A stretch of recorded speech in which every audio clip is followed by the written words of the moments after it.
Welcome to Heavy Networking. I'm your host today, Ethan Banks. Drew is on vacation, stuffing stockings and eating sugar plums. You can follow me on LinkedIn, Blue Sky, and the Packet Pushers community Slack, which you can join for free at packetpushers.net/community. The conversation today is about leadership in your career. Specifically, is leadership a role you want to take on as a network engineer? And this is a topic near and dear to my heart because I've been in leadership roles in various capacities over my career. There are differences among being an individual contributor who leads with technical knowledge, a more formal technical team lead who might not have direct reports, and then a technical manager who does have direct reports. And I've been in all of those roles at different times. But early on, I kind of thought they were all about the same thing, but those roles are not the same thing. And maybe you're facing some choices in your career about where to go next. Should you become a manager? Do you actually want that role with the responsibility that comes with it? Are you thinking about the role mostly because you can get a salary bump? Well, how do you know if you should take on the leadership role and whatever it might be or not? Our guest is Laura Santamaria, and among her many technical talents, Laura is the host of the Technically Leadership podcast on the Packet Pushers Network. And if you subscribe to the Everything feed, you're already getting those podcasts. But if not, do a quick search anywhere you get your podcasts and subscribe to Technically Leadership. Laura, welcome to Heavy Networking. I think this is your first visit here to our fine show. And so, in just a sentence or two, would Yeah, you tell the nice folks who you are and what you do? sure. Hi there, Laura Santamaria, as Ethan said, and I am a principal engineer at Red Hat, but I have been a team lead at various companies, and I currently run a number of different communities here in the Austin, Texas area. So I am one of the core organizers for DevOps Days Austin. If you are familiar at all with the DevOps Days series, I'm also one of the global organizers that advises all these different groups around the world. And I organize some other meetups here in the Austin area as well. So lots of managing, lots of volunteers, which is a lot more like herding cats than you would think. So, I I organize a network user group in New Hampshire, and herding yep. cats is so appropriate. Even when you have help, there's lots of cat herding that needs to get done Yeah. to pull off an event. Well, Yeah. imagine having to herd not only the attendees, but then also some volunteers that help you. And I love my volunteers. I love all the other organizers that help me out. But DevOps Days Austin is about 20, like, I guess you could say full time. And I'm going to put that in massive air quotes that you can't see because this is a visual medium, right? So all these full time organizers, and then I have about 20 part time volunteers. So it's a team of 40 people that you have to kind of keep moving in the right direction all year long. So it's definitely an experience to say the least. Now, you're also the host of Technically Leadership on the Packet Pushers Network. Can you I give us an am. overview of the kinds of topics you guys have been hitting? Sure. I think I can at least. My brain is working today. We talked about I actually had on two different people with two different tracks of leadership. So one person took the technical management track, the other person took the technical individual contributor or IC track and made it all the way through. I think he's a staff principal something engineer now. We talked Mhm. about the differences between those two and what the experiences are like. We've talked a lot about psychological safety and why that's important to technical teams, especially in trying to build out those teams. We talked about hiring processes, uh, the philosophy of leadership in technical teams, which was an interesting discussion. We talked about layoffs and what Hmm. that means, especially as a people manager or as a technical leader that other people are looking up to when there's a little bit of chaos in your organization. Things like that. And a little bit of Okay. everything in between. We've done a lot of different topics on technically leadership this year. Well, and that's a good setup for the conversation I want us to have today. Let me give you a little background on my leadership journey, Laura. I mean, right now I'm a small business owner, and that's a leadership role that I've matured into, leading up to what I do today. Mm-hmm. I came from being one of these go-getter network engineers that tended to take on leadership roles because I was the one who'd nerd out on the documentation, or I was working through a certification maybe and kind of had the practical hands-on knowledge to make things happen. And so Right. that put me in a default leadership role, at least at a technical capacity. And when I was in my 20s and even my early 30s, I kind of assumed that was the same thing as being in charge of a team, being the manager of Mm-hmm. the group. If you know all the technical stuff, then therefore you should be in charge. And learned that was a terrible thing. So I learned a lot of things. I've hearing what you've been talking about on technical leadership, and I thought we should have a conversation and maybe help people that were in my or are in the position I was in some years Right. back, help them navigate if they're thinking they want to be a technical manager, or maybe they've got an opportunity to move into leadership. How should they make that decision? So Yeah. let's lay some groundwork here. There's a skepticism that engineers tend to harbor towards organizational leaders, and I'm very guilty of this, Mm-hmm. especially as a younger man. And that skepticism tends to increase the higher up the org chart you look. Right, right, Right, where the right, higher on the org chart you are, the less you respect them if you're coming from an engineering point of view. But right. I've learned, or I feel currently, that that's a very wrong way to look at things. And I wanted to get your take. Do you see some nuance that engineers should get a hold of to balance that skepticism? Oh, yes. First things first, the further up the chain you go, the more you have to talk to a wider diversity of people that have a different viewpoint than you. Meaning that you can't just stay within your engineering world and talk in terms of logic and reasoning or whatever other engineering things you think of, which is often the case that I hear from younger engineers. They kind of focus on that. Well, why aren't they doing the thing that is this logical path? Well, they have to deal with business, they have to deal with people, they have to deal with all of these other things that are going on. Usually, now, there was this one phrase that I remember someone telling me that politics is what you call what happens in a business when you don't like it. And Hmm. so, like, when you say, like, oh man, there's so much politics happening further up the chain, it's because often it's what you don't like. It's really about interacting with other people and their organizations and their goals and trying to understand where your goals fit within their goals and how everyone's requirements and needs play off of one another. The further up the chain you go, the more your people skills come into play because you have to start thinking about, okay, my CEO has the business goals set for them. Possibly it's set by the board and maybe they have some kind of input, but usually it has to do with forces outside of the company that you can't change. You can't really affect. And so their goals might seem really, really big because they don't want to put too much pressure on everybody below them to go a certain way. They have to be very fluffy about what they're doing. They have to be very open and say, like, okay, here's the general direction. I'm not going to give you a point to point map. Go figure it out. But at least here's the boundaries of the map. And you need to get Hmm. over here eventually. How do you do that? And how do you do that well and be a steward of the company's financial needs? So that's I think the thing that a lot of engineers lose sight of as they look up the chain is they've been thinking so much based on what they have in mind. And so I'd caution people, this is actually one of the things I always say is go to those business meetings. If you're a publicly traded company, listen in on the investor calls, even if you don't really understand it all.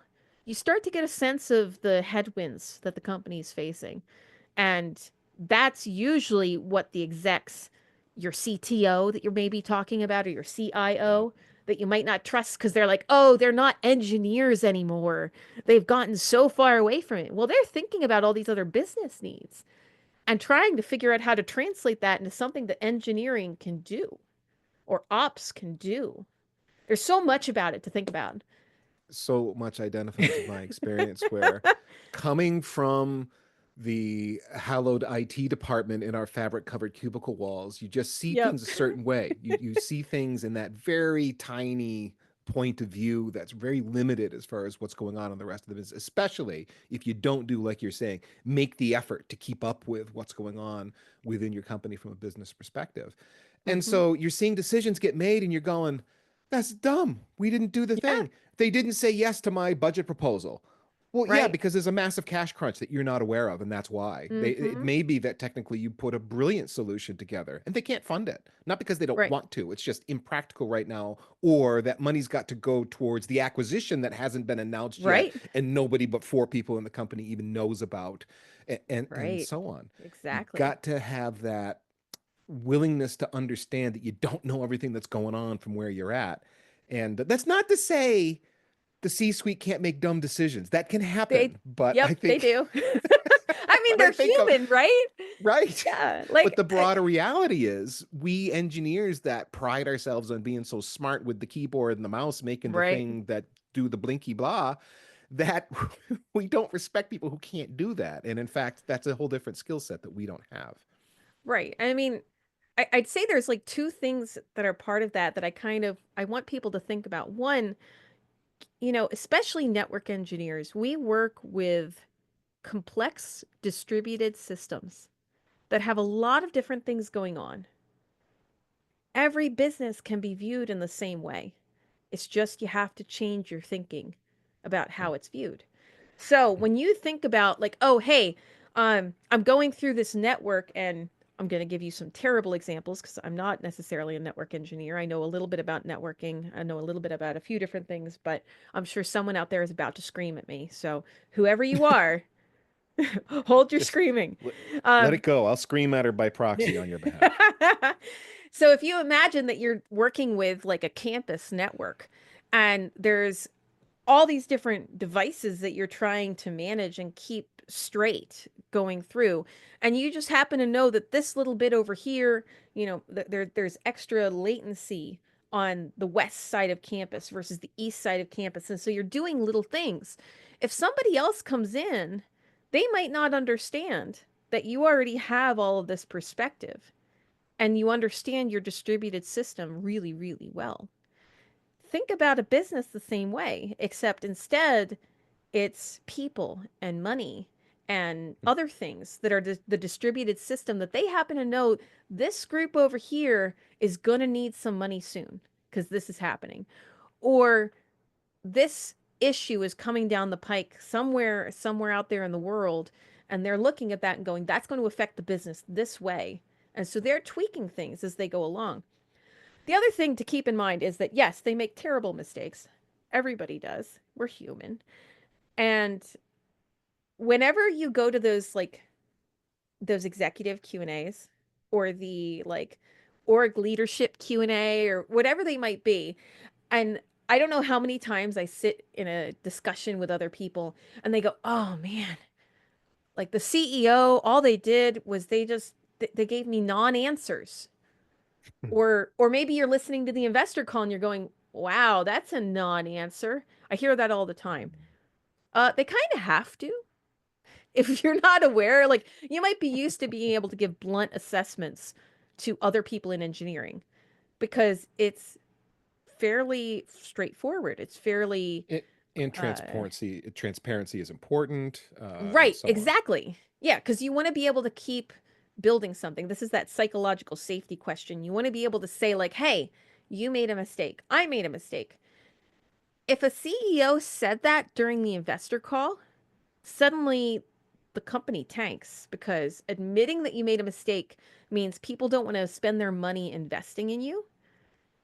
And then eventually that's going to come down, and that's where layoffs come from, or that's where it trickles down and your project doesn't get us approved or something like that. That's why you get the non-answer thing. They get used to it, Yep. just like we get used to being a little more blunt. So, just something to keep in mind. Okay, so everyone temper your skepticism. It's not, you don't know all the things you think you do that is warranting this skepticism. Just Yeah. pump the brakes a little bit. Yeah. All right, another topic for Anyway. you, Laura, and that relates Yeah. to money. Yeah. I think a lot of engineers transition to management because of money. There's a pay bump that they Yeah. can get that they can't find a path to in any other way, so they take the manager job. And I was Hmm. guilty of this. I got Hmm. stuck at whatever. It was a big bank, and they were very structured in how they paid people, and it wasn't like I could go Right. to my boss and be like, "Ah, dude, we really want to keep you, so we're gonna, make an exception for you." No, it was, you're locked Mm-mm. in. Hmm. But I could step into a management role that had recently been vacated, and I was encouraged to apply for it. Hmm. What did I really want to be a manager? No, but it was Yeah. a good bump, so I did it. I took the Yeah. job. And Yeah. it went okay. I'm not saying it was a terrible mistake, but I did have some regrets because, and this is just for me, I love what I love, which is being a nerd. I like typing the commands and configuring the things and running the cables and looking at performance charts and Hmm. tuning and coming up with backup plans and so on. That's my jam, man. I love that stuff. Can Right. I also manage? Yeah, if I have to, but it's not my strength. But I did it for the money. What advice Yeah. do you have for someone facing that same situation, Laura? They're looking at it for the money. Ooh. So are you saying they've already made the decision and need help with the advice of, They're oh no, I'm a thinking about it manager? really Or they're thinking hard. They about, haven't made the okay, decision. They're an I, IC today looking at management because they want a pay bump. right. I'd say that the first thing that I'd ask is there any way to define a new career ladder where you are? Meaning that the technical leadership isn't always just management. This is one of the very first things that we talked about on the podcast. Um, but you can go and become a principal engineer, distinguished engineer, fellow, etc., if that has been mapped at your company, if the company's big enough. And usually I'd encourage somebody who's just looking at, oh, hey, I'm doing it for, I really need that pay bump. I'd say, is it worth asking your manager, hey, has anyone considered building a different structure here at the company? Just because it gives you more options. When it comes to It, becoming a manager, like e- everybody always pushes people who are capable into management, whether they're Mhm. enjoy people or not. For lack of a better term. Um, okay, I'm the one being blunt today. What can I say? Sometimes people get pushed into management and they don't really know how to handle the situations with people. Now, that's not to say that you can't learn, but I find that I mean everybody's had a really bad manager, right? Everybody's had that manager that you're like, why is this person a manager? They could have gotten pushed into it. Maybe they were a great engineer, but they don't really have the people skills to help you talk through a problem or the skills to be able to uh drive a situation where maybe two very strong personalities are clashing and they Mhm. don't know how to deal with that. They don't they need to get HR involved because they don't know how to do it. And really the ideal situation is you have someone who's good at managing people and who's good at understanding that emotional need. They're good at setting up psychological safety. They're good at setting boundaries around the team and boundaries within the team. All of those things are really important to being a manager. And if you want to try that, that's different. I think everybody should have the opportunity to try, and there's safe ways to do that. But if you're looking at it just from a money standpoint, I'd really ask yourself very seriously, like, am I willing to be the person who has to become the in between two strong personalities who are clashing on my team? Am I Well, willing to do that as an example? you're hitting on the big thing I think is lost on especially younger engineers. They think I'm pretty much the manager already because I'm the one with the strongest technical chops. I'm leading the Yeah, project. This is my design. This is my architecture that we're putting in place, etc. right. And they just assume, just give me the manager title. That's not what being a manager is. And that's the thing No, that no, I no. definitely had to learn the hard way. Being the manager is you're an interface, you're a go-between on Hmm. some level between the rest of the organization and your team. That's part of it. Part of it is all the things you were saying, Laura, where there are people Hmm. on your team that maybe they've got personal challenges that are impacting them Yeah, in the workplace, and you need to get involved on some level to help them work through that and not right. lose their job, and Hmm. still help them perform at an acceptable level. That's a tough thing. Yeah. Conflicts within the team, people and projects that are clashing, struggling, not meeting expectations because of big personalities. And there are those people. Exactly. A lot of engineers are equipped with big egos to go along with their big skill set, and people bump heads all Mm-hmm. the time. You were talking about a manager needing to arbitrate between a couple of people, Laura, and that reminded me of being one of those strong personalities. My Yeah. manager was sitting across from me and another guy trying to figure out how the two of us who were bumping heads all the time were going to sort it. And she came up with a great solution. All right, Yeah. you, Ethan, do this part of things, and you, we'll call him Fred. It wasn't Fred, but we'll call him Fred. Fred, you're going to do this stuff instead, and kind of split our lines of responsibility. And Yeah. it just, all the tension went away. Everything, it just, it got sorted out. She was a capable manager, knew how to Yeah. arbitrate in that situation. That's a big part of the Yeah. skill set. Yeah. I'd say that when people ask me, how have you had good managers?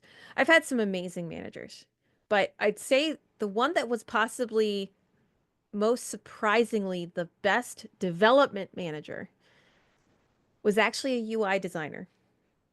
And the Mm-hmm. reason was that he was really, really good at listening to a situation I found myself in and then giving me steps to consider to help fix the problem that I was having with someone else. He unblocked me, but enabled me to unblock myself, which Hmm. to me, like, it was a learning experience. And Drew, if you're listening, like, you're amazing. You probably don't remember, but I remember this well. I still have the sticky notes where it he wasn't actually in the office usually, and I had been going back and forth into the office, and he'd happened to be there one day, and I was really frustrated with a situation where I couldn't seem to communicate changes that needed to happen and why they were important.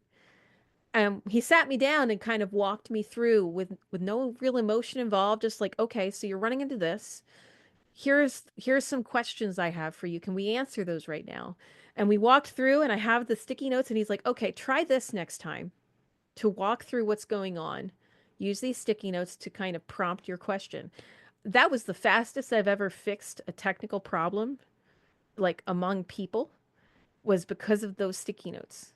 And it Hmm. really kind of set a framework for how I can think about a technical discussion today.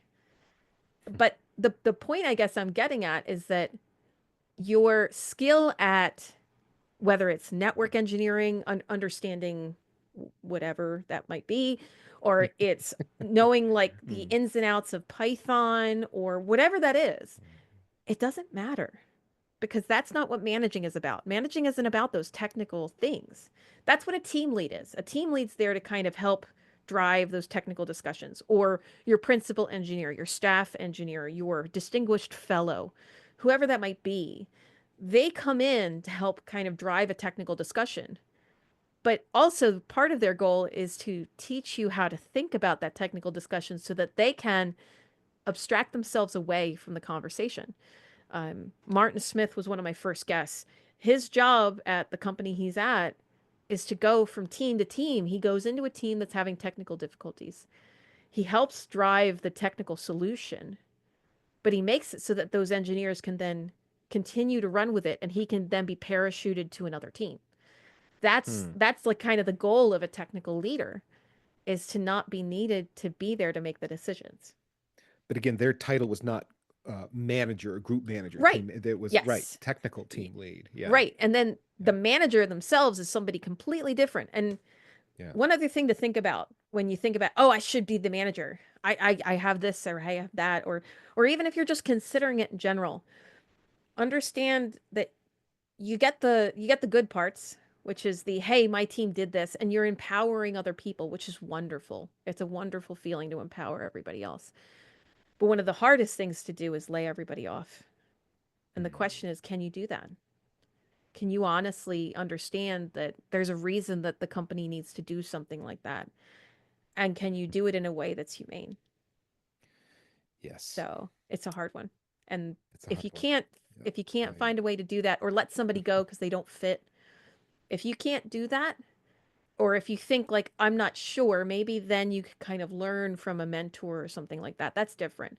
But if you say like, "Oh no, no one will ever get laid off from my teams," I really question if you really want to be a manager, or if you'd rather be a team lead or yeah. or a technical leader some other way. Yeah. You'll face it at some point. You Yeah. will if you're out there listening. You will. I've had to fire people, and it's it sucks. It's It definitely sucks.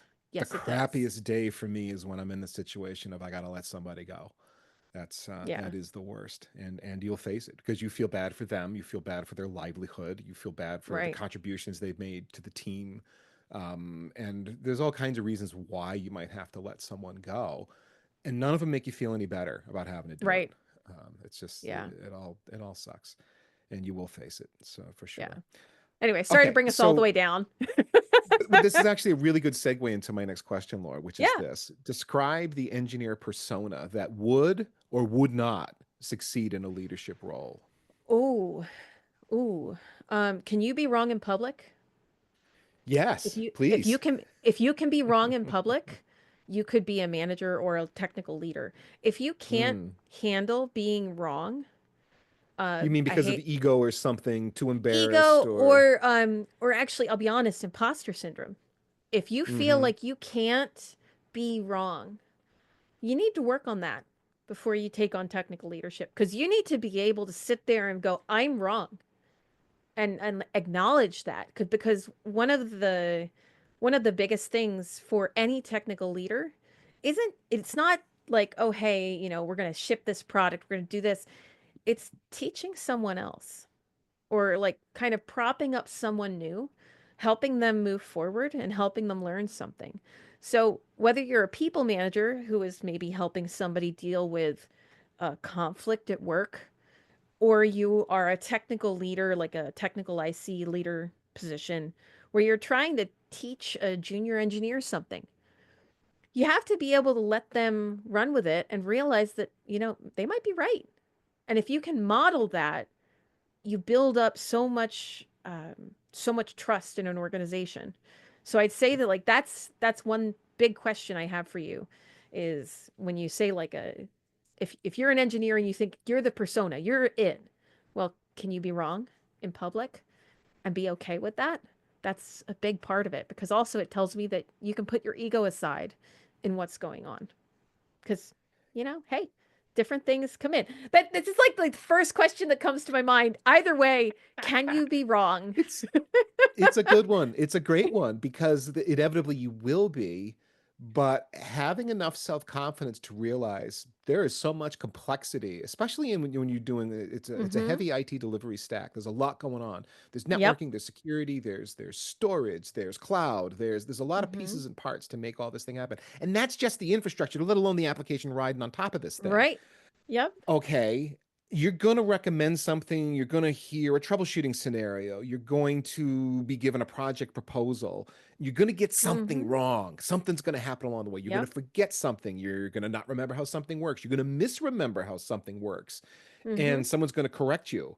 And as soon as it dawns on you, oh, whoops, yep, I got that wrong. Can you just be like, you know what? Yeah, whoops, got that wrong. Thank you for the Yeah. reminder, and then move ahead and be completely okay with it? Or you just do you pick a Yeah. fight? I've seen this happen. I No, it mean, doesn't like work like that. It I works like this. Oh, the people who pick a fight and they're in some kind of high level role, I usually internally am asking what's going on for them because they have to have gotten here and something's going on that's making them change that tune.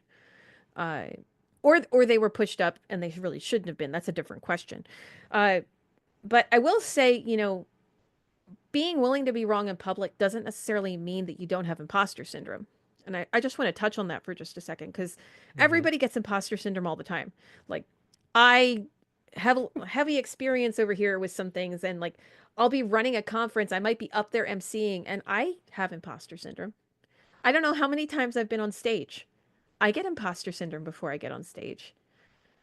Starting a new job. I get imposter syndrome starting a new job. I get imposter syndrome leaving a new old job. I get imposter syndrome at the drop of a hat. Look, it's like a thing. Don't don't use that though as saying that, oh, I get imposter syndrome, therefore I can't do technical leadership. That is something else to consider. Is that it's not when I say you can't that you have to be able to be wrong in public, you can have niggling doubts about yourself. You have to be able to get over them. Pardon me. You have to be able to get over them and have that self confidence. But you don't have to never have any doubt about yourself at all. In fact, I would hope. that a good engineer has doubts about themselves at times because you need to learn something. You can't stop learning. No, If you like, never have any doubts about yourself, there is a word for that. It's called psychopath. So yeah, you well, yeah, should. I mean, there's that. There's that. But I guess I'm also, I just want to be clear that, just because you become a technical leader doesn't mean you stop learning. That was Scott, I think, my third guest said that one. Uh, just because you become some kind of technical leader doesn't mean you stop learning. So you should keep learning and keep being wrong. And that tells me something. So that's the very first question that comes to mind. For me, I think it's where do you find your joy and job satisfaction? Yes. Because and I already confessed this. For me, I love being the nerd who's configuring things, making things happen, designing systems, and so on, as opposed to, which doesn't preclude leadership. Right. But it does mean I'd rather be in an engineering role than a managing role of Mm-hmm. engineers. So that for me, Right. that's where I would draw the line. Can I do it? Yeah, but Mm-hmm. one of the greatest gifts I was ever given in a work scenario was um, the guy that hired me to come in and help them renovate their network kind of from the ground up because it needed a full rebuild. Had said, "Okay, we're going to hire someone else. You can be the boss of this person, or this person can be the boss of you, and you can help hire them. You don't have to be the manager if you don't want to. It's up to you. Yeah. What do you want to do?" And that was such a gift because it gave me the freedom to sit and reflect. And I said, let me get back to you. I want to think about that because I had come from a difficult management role in an architecture team at a big financial firm. And I sat and Mm-hmm. thought about it. It's like, I just want to be a nerd. Yeah. I don't want to manage. I really don't. And it might pay better a little bit. And I'm willing to walk away from a little bit better pay and whatever the plan was, just so I can focus on making the blinky thing blink. And I was Yeah. happier. That made me happier. But I had to go through people management to learn that I'm happier as an Oh engineer. yeah. Yeah. Yeah. Like I think that do you like people is definitely a great question to ask about whether you go into management or you stay in individual contributor role and try to work your way up into a technical leadership role. Like if you're craving leadership, but you don't like people, don't become a manager. You'll hate yourself. Right. And Yeah. you'll hate your job. You will regret getting up out of your bed every day. Like, don't do that to yourself. It's so Um, funny you say that because in the rest of the story and that the guy that gave me the gift, you can choose. I did uh-huh. help hire my boss, interviewed him, the guy that would eventually become my boss. And he Yeah. was great at people. He was so good at Yeah. it. He was incredible. He knew how to handle me. He would say things like, "Now, Ethan, a big sporting event happened. It's called the Super Bowl. And you should know because people in the office are going to talk about it. These two teams played and these things happened just so you can participate in the conversation." I would say, thank you. I'm not that bad about sports. I actually do follow some sports, but he was that kind of guy. And I'd see Right. him in the hallway chatting with people. And I'd hear him in meetings that sometimes I'd be invited to. And I'd see how thoughtful he was and how he knew how to Mm-hmm. he could work a room and understood personalities and how to interact with them in a way that made things productive and didn't cause Right. conflict. And I have some skills that way, but not like this guy. He was good, Yeah. really good. Yeah. Like it's definitely a thing that there are some people who are just super talented like that. I'm not one of them. I like to believe that maybe I am, but there's that imposter syndrome coming in. But also, I will say that if you have an understanding of people, but you're not like super really, really good in that way, you can still become a manager. It's just maybe you need to work on it a little bit, or you just are a different kind. But if you're not like if you're not a people person at all, like you really just want to keep your head down in code all day, don't become a manager. That being said, I do want to address something. Mhm. If you magically think that by not becoming a manager and becoming some kind of distinguished engineer means you don't ever have to go to meetings or you don't have meetings, I am laughing at you right now. No offense. And the fact is that as you move further up the chain, whether you go up the individual contributor ladder and get more and more technical leadership experience that way, or you go the manager ladder and you work on that, meetings are your life. Get used to Mhm. it. Because you have to be there to be in the room to share what you know. And like we like to say, "Oh, I can do this async, I can do that async." You still need to engage together. You can't get away from that. We still need people time. Maybe someday, if whatever Zoom AI person talking to Zoom AI person, I don't know. Uh, Still, you're still going to be in meetings, whether you think you are or you aren't. Um, if those things aren't your jam, uh, don't be willing to say like, you know what, I just don't like this, and you probably won't get a promotion to like distinguished network engineer or whatever it is. But you can still have your knowledge and you can still go do your thing, and there's nothing wrong with that. Understanding that you'll never really be happy that way. Hmm. So don't don't take it as a failing. Some people just don't want to do that anymore. So let's say I am an engineer who is transitioning to a leadership role for whatever it is. It could Yeah. be management, it could be technical leader, but you're moving Mhm. into leadership and you hadn't before. So there's a two-part question. What skills am I probably missing that I'm going to need to be effective? And Mm. how do I get them? Can I get educated? Is there a course I can Yeah. take? How does it work? um so I'd say some of the things to learn is how do you speak to people above you who are thinking about other things? And I don't really know how to word that as a specific skill, but let me Well, give you an define other example. things. What do you mean? Yeah, Yeah, let, yeah. let me give you an example. I do weekly reports to my leadership. I have to understand that I give a different kind of report to a peer, so another engineer, to my manager, to my director, to my VP, and up the chain to C suite. Think about it this way. We always hear about the term the elevator pitch. Yeah. Somebody has 5 minutes versus somebody has 10 minutes versus somebody has 30 minutes. How am I going to communicate the most important things to them? And what is it that they're finding important? I'm not writing that status report for me to tell them what I did. I'm writing that status report to tell them what matters to them. So, yeah, I kind of want to toot my own horn on the most important things when it comes to like my review or whatever that might be. That's my job to toot my own horn to be able to get a promotion. But when it comes to I'm doing a status report to the CEO, I'm probably one of 30 billion things in their head, and they have goals in their head. I need to report on their goal, what matters to them. My job is to make them look good.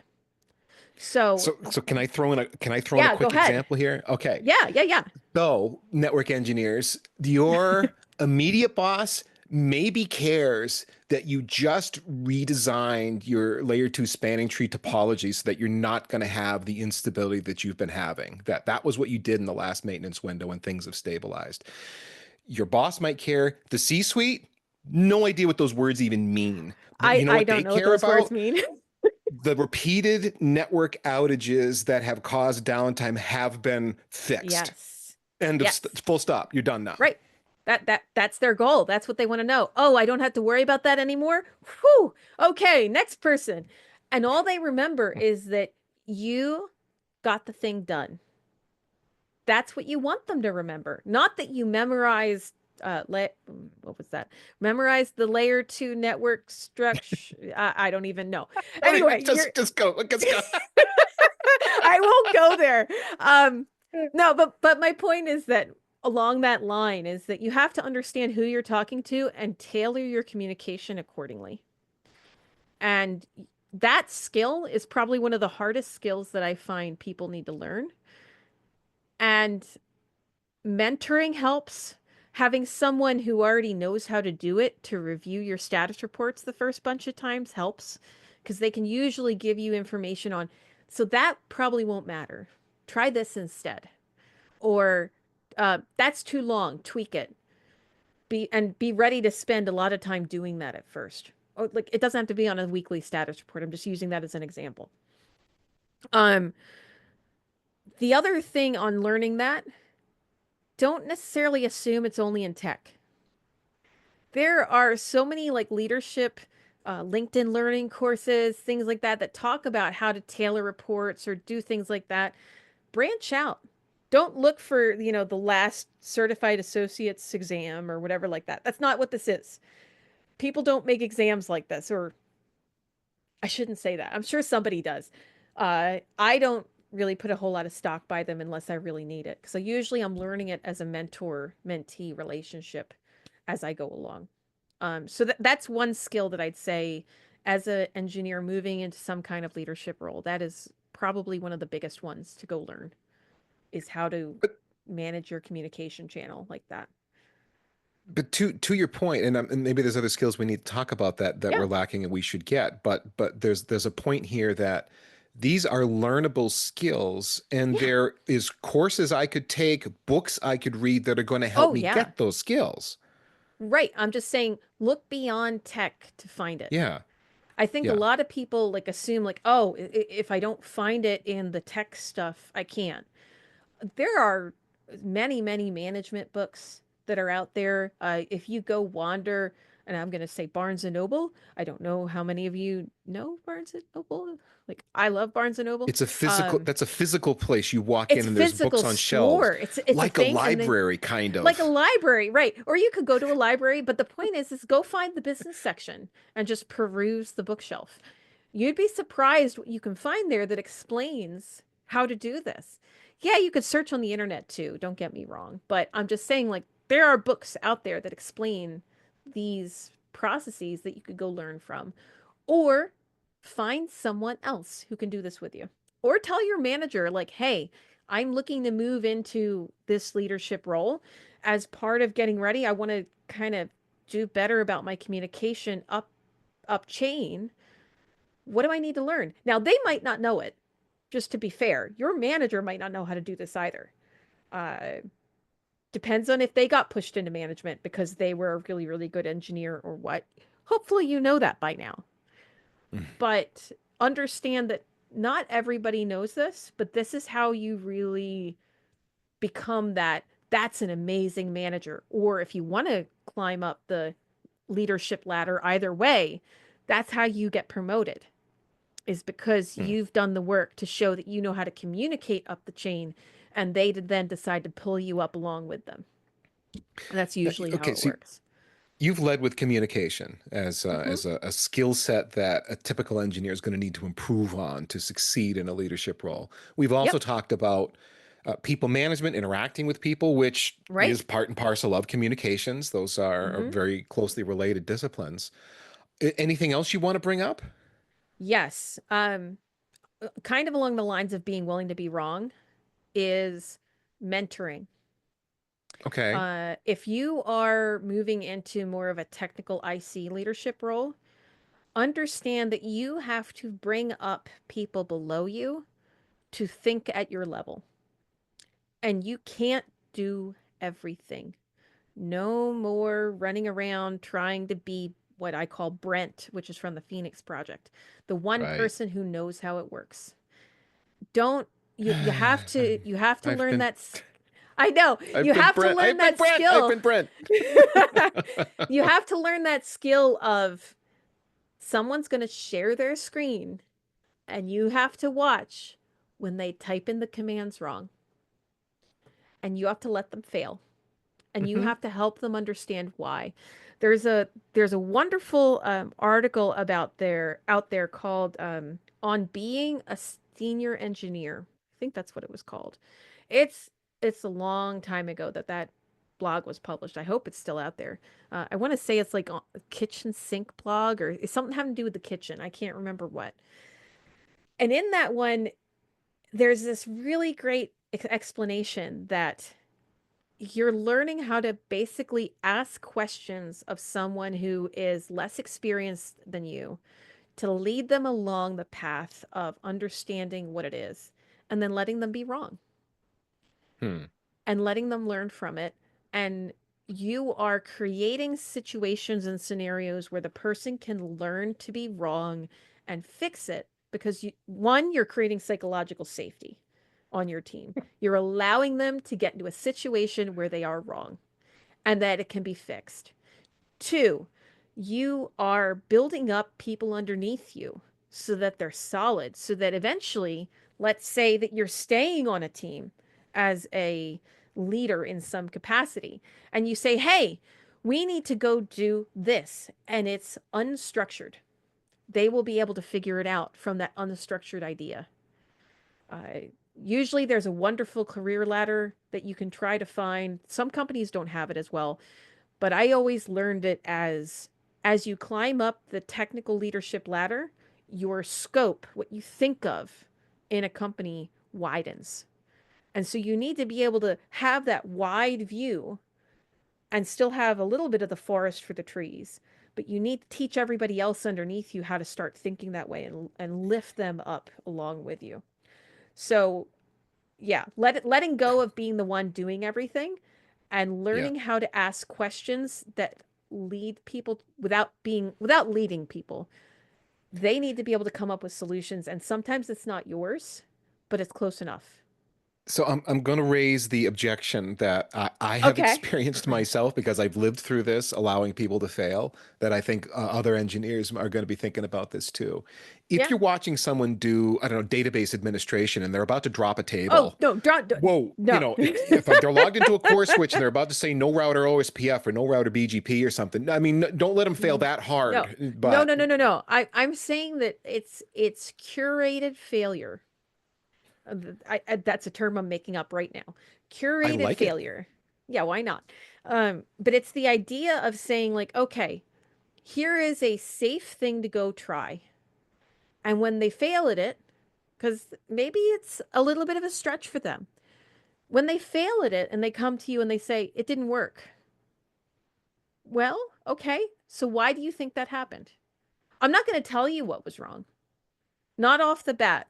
I want you thinking and I want you considering why that happened. But I'd also say that in that situation where, and I'm going to do databases because if you all try to get me to do networking commands, this really won't end well. It's been Uh, entertaining though. oh, I'm sure it has.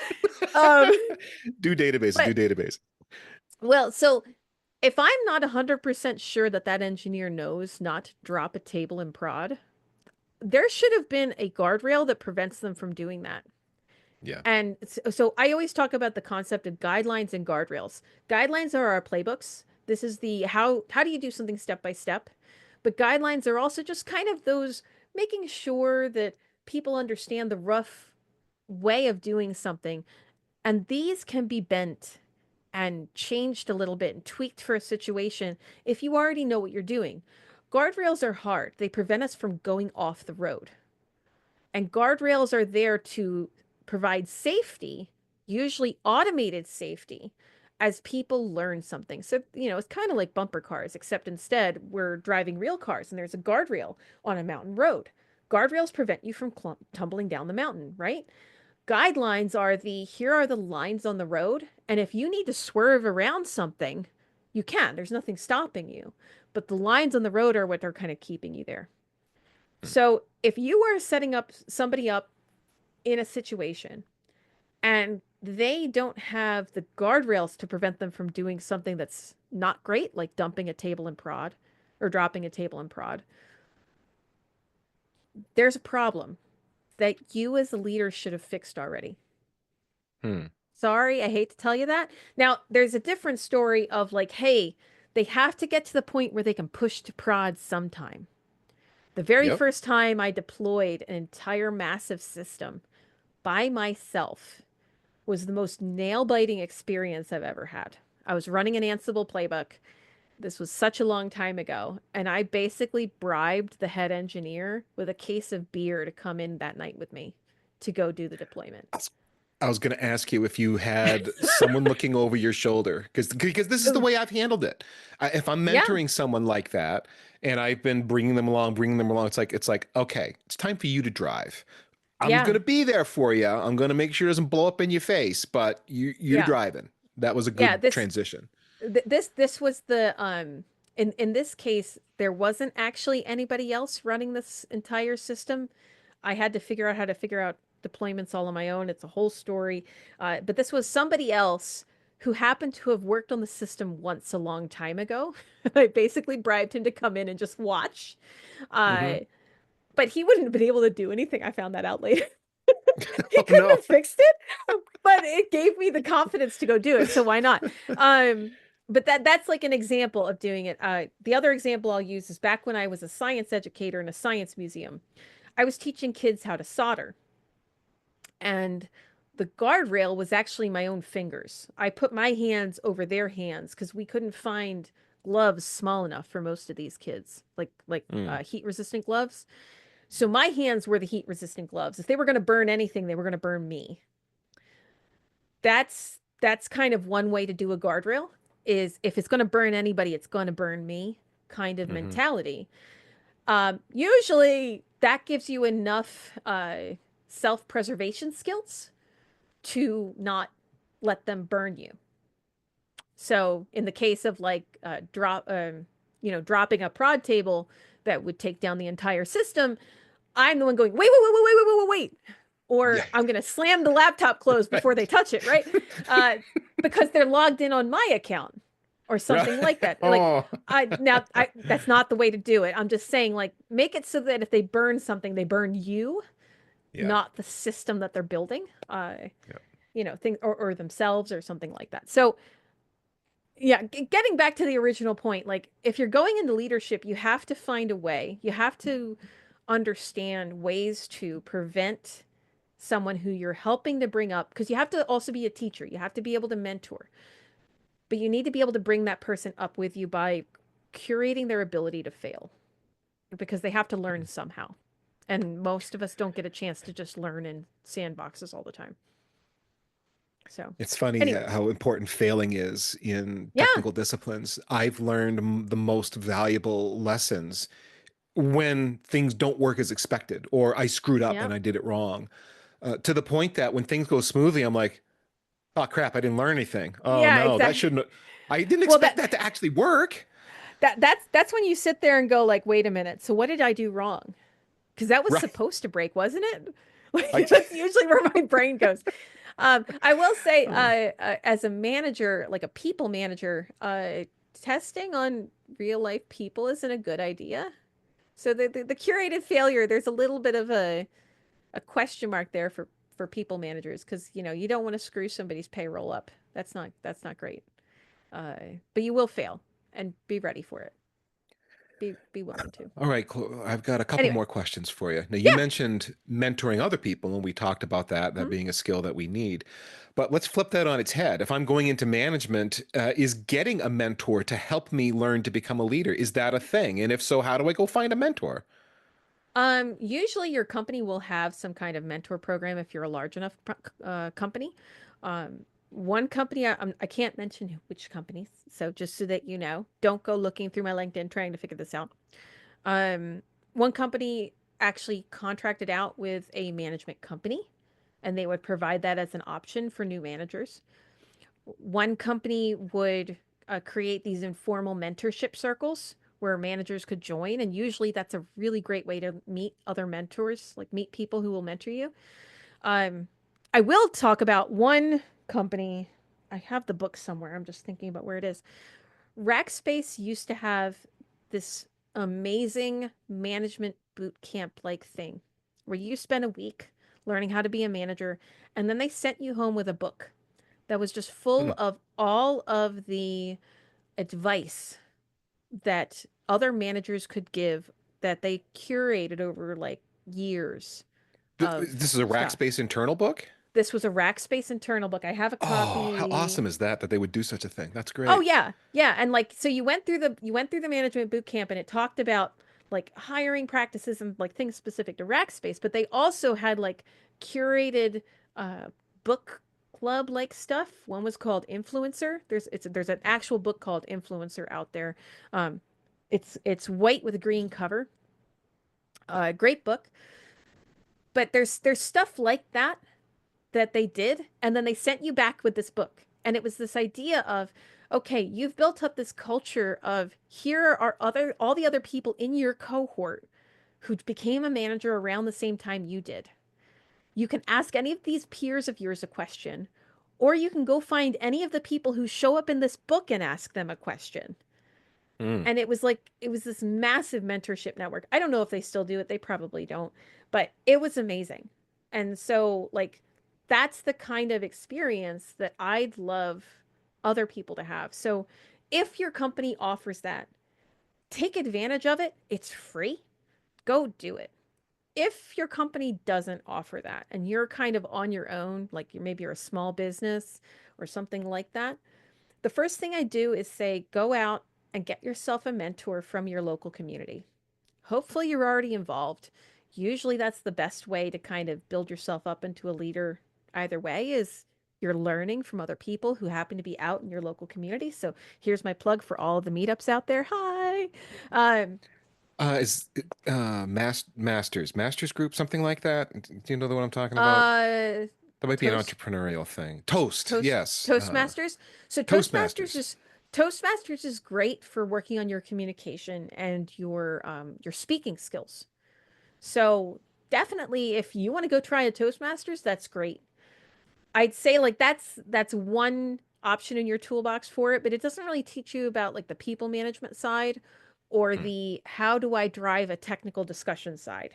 Usually for that, I try to find a person that is doing something like me or that is maybe a little higher than I am along some kind of ladder somewhere. It doesn't have to be at my company.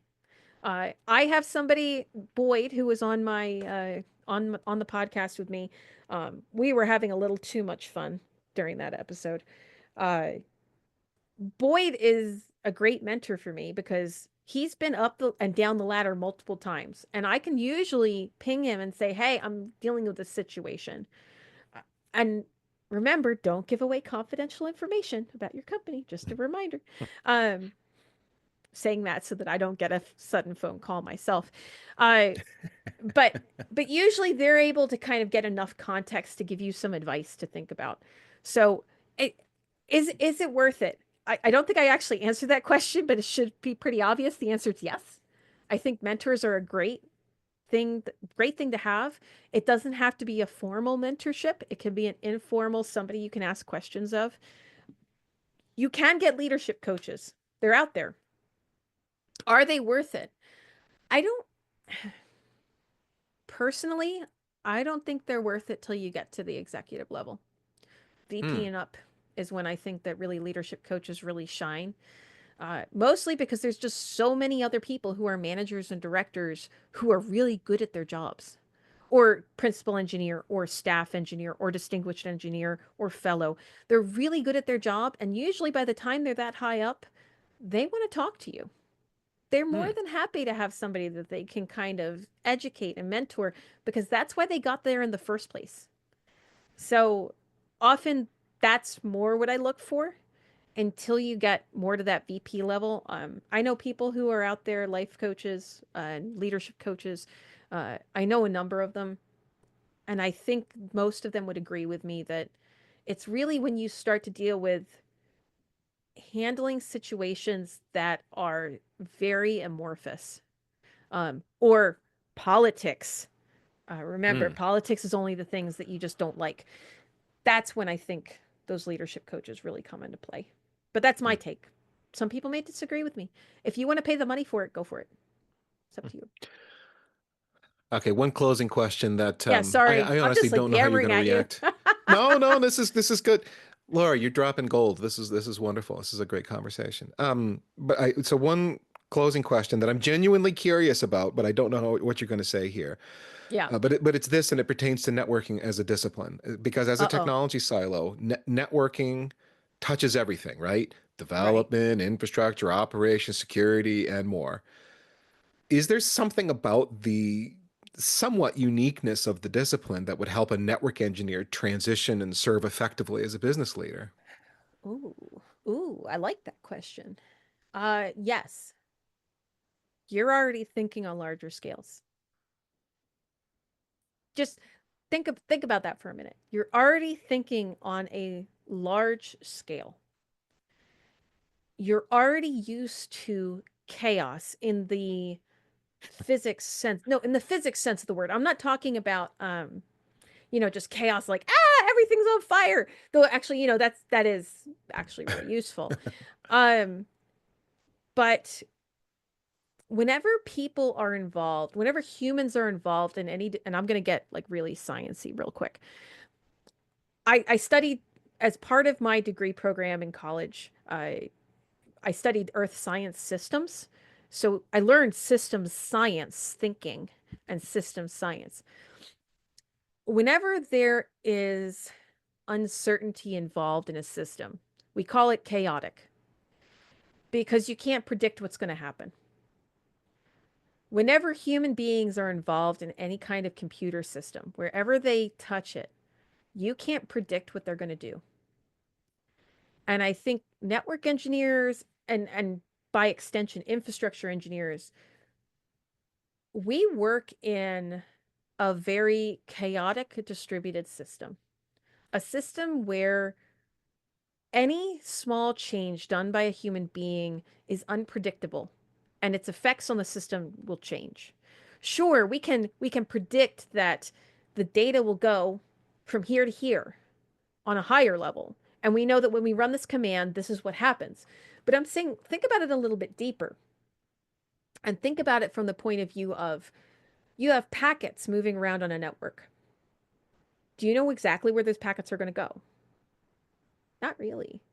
It kind of depends on Depends. what's the Yeah. shortest path, right? It depends. Everybody always loves that phrase in engineering. It depends, right? But it's true that it depends on what's the shortest path today. If the wire that it like if the backbone, okay, I can remember some things from when I worked at Equinix. Mhm. If the backbone is out in the physical world, which it is, or if your connections are out in the physical world and this connection froze, like the cable froze, well, there's going to be some latency along that cable, right? Because or is it the backwards? It's too hot. I can't remember. Anyway, you understand the idea. There's physics Yes. involved here, right? On some level, there's physics involved, and I guess what I'm saying is that every organization that you interact with and you're trying to steer, which is basically what technical leadership is. You're trying to steer and you're trying to take it towards the end goal that you think is the best move for the company. Whether you are a technical leader and like you're kind of giving some thought into how the architecture should be built, or you're a people manager and a people leader who is trying to figure out who to hire. Every time somebody makes a decision, there is chaos introduced into that system.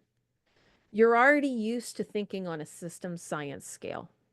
All you have to do is just tweak your view of an organization so that you're looking at it through the same lens.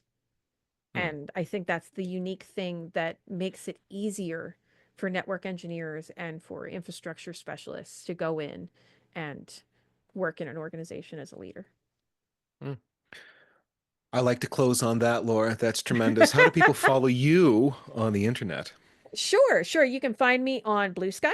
You can find me on LinkedIn. You can find me on the Packet Pusher Slack, just like you can find Ethan on all those places. But the best way to find me Mhm. is through my link tree. You'll be able to find any of those places and more. So that's linktr.ee/ Nimbinatus. This is Latin. I'm sorry. NIMBINATUS, or check the show notes, which is probably the better idea for getting that right. Yeah, the show notes will have all of those links for you, along with some of the other things that we might have mentioned in the show. And thanks for listening today. Hope you enjoyed the show. I know it's different from ones and zeros and headers and whatever else kind of nerdery we tend to talk about on heavy networking, but I thought this was an important one because certainly it came up an awful lot in my career. So, Laura, Yeah. Santamaria, thank you very much for taking time out to record today. If you guys knew the backstory behind what Laura's been dealing with for the last couple of months in her life, it's amazing that she spent the time. So my Uh, thanks to you, Laura. my Thank you for spending an pleasure. hour with us. My pleasure. Thanks Hey, for having me. as you're listening, take a minute to subscribe to Laura's podcast. She is on the Packet Pushers Network. Technically Leadership is the name of her show, and she's been having outstanding guests, and we've been hearing some great comments from you about those guests and about the conversations that they've been having. So you're missing out if you're not subscribed to Technical Leadership.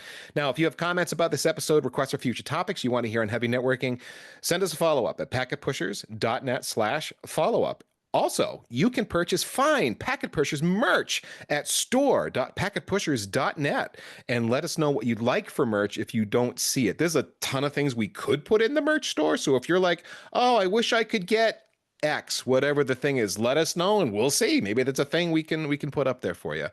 Except stickers, because we know you want them. You're all like, I want stickers. There is no storefront I found in the world that is going to sell you one sticker at a time. That's not a thing that I found yet, at least not a sticker that's good quality. But if you know of one or something like that, go ahead, let me know. And who am I? I'm Ethan Banks. Drew Connery Murray, who is my normal co-host, he should be back for the next episode. And you can follow us, both me and Drew, on LinkedIn, Blue Sky, and the Packet Pushers community Slack. Last but not least, remember that too much networking would never be enough.